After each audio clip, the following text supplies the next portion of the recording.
dari gerakan separatisme yang cenderung menggunakan senjata dan kekerasan. Nah, penguatan civil society ini seiring dengan gelombang demokratisasi di dalam negeri maupun globalisasi di dunia. Rumusan masalah yang kami ajukan adalah bagaimanakah peranan kelompok-kelompok sipil atau muslim civil society dalam usaha melakukan penyelesaian konflik atau cara damai di dua wilayah tersebut. Metodologi dari sini menggunakan metode kualitatif. Riset lapangan dilakukan selama masing-masing 3 bulan di Thailand Selatan Juli September 2009 dan di Filipina Selatan Januari Maret 2010.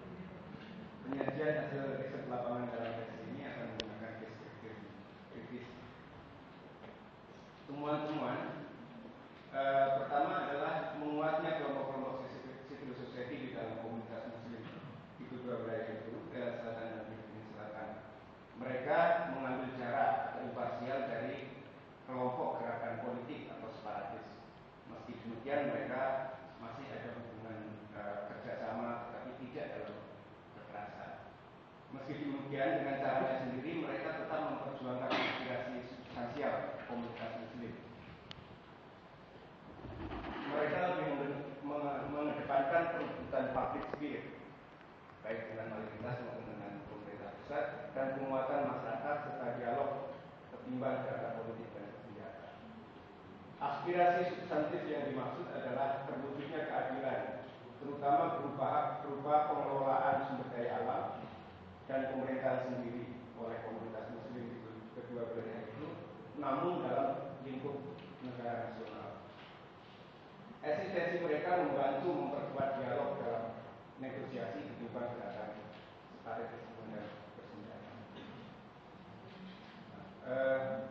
Dari kajian terhadap literatur dan riset yang sebelumnya sudah pernah dilakukan, kami bisa mengatakan bahwa temuan saya itu ada berbeda sedikitnya misalnya dengan temuan Profesor Sartono Kartikejo yang telah melakukan riset tentang petani Banten 1888 yang tidak menunjukkan adanya kelompok tengah atau kelompok civil society yang mencoba memberikan pengaruh terhadap dua kubu antara petani yang memberontak dan Belanda yang menindas. Juga Soleman M. Santos dan Cimen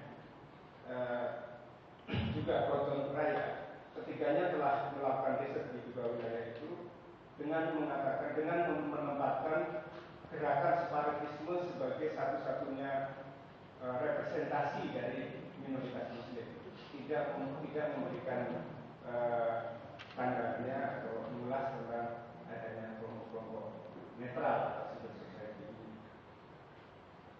Tesis ini juga kurang lebih akan ada kesamaannya misalnya dengan Manuel Castro yang telah melakukan riset di konflik di banyak negara. Dia mengatakan bahwa konflik antara muslim dan konflik identitas antara muslim dan non-muslim tidak hanya bisa dilihat antara jahiliyah melawan Islamiyah, tetapi harus dicari pada sebab struktural, yaitu ketidakadilan. Goodman misalnya juga mengatakan bahwa doktrin agama tidak selalu harus berseberangan dengan demokrasi karena keduanya memiliki akar kebebasan individu. Jadi agama tetap memiliki kontribusi untuk demokrasi, terhadap proses demokrasi. Vandermans yang meneliti tentang gerakan sosialis di Belanda mengatakan bahwa regenerasi terhadap aktor-aktor gerakan memungkinkan gerakan itu untuk berubah, apakah menjadi lebih eksklusif atau bisa menjadi lebih terbuka. Nah, dalam hal ini di dalam saya menemukan ada kecenderungan bahwa kelompok-kelompok ini lebih terbuka karena adanya balances di dalam masyarakat muslim sendiri antara mereka yang menginginkan menggunakan strategi politik dan separatisme dengan mereka yang menggunakan strategi penguatan public spirit dan penguatan masyarakat.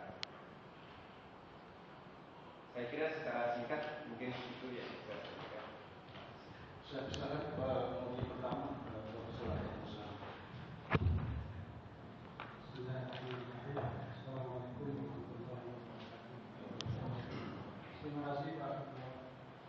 Saudara Ahmad Suhaidi. Soal teknis dulu nih ya.